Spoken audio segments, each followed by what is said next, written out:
Welcome to Tuesday Under 10, and let's have a look at some of my favourite beading tools, things that I use every day whilst I'm beading. One of them is this boomerang fire line cutting pair of snippers, I suppose you'd call them. They've got a pull cord on them. You could clip them onto your belt. They're actually designed for fishing, but I love using these for snipping in really closely using fire line, and of course it doesn't blunt with this particular type of serrated little nippers on them. Another one that I love using are tulip needles. I pretty much use those exclusively in all of my bead work, usually size 10s most of the time. Occasionally I'll go to a 12 if I need to, but I love using a tulip needle. I just mark the top of them with what the actual size is, but these are a standard tool for me to use every single day. Another thing that I love using, my little triangles. So triangle scoops, perfect for cleaning off your bead board, scooping beads, putting them back into containers, separating things out around your board. Love my little triangles, and these are some of the range that I have in all 3D printed colours that we use here at On a String.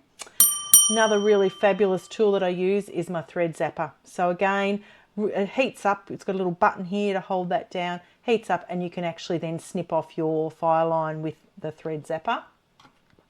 I also love using cigarette lighter. So cigarette lighter is perfect for actually melting the two ends of fire line together when you actually want to tie a knot with them. And I've got a previous video about that you can actually reference in how I actually tie a fire line knot.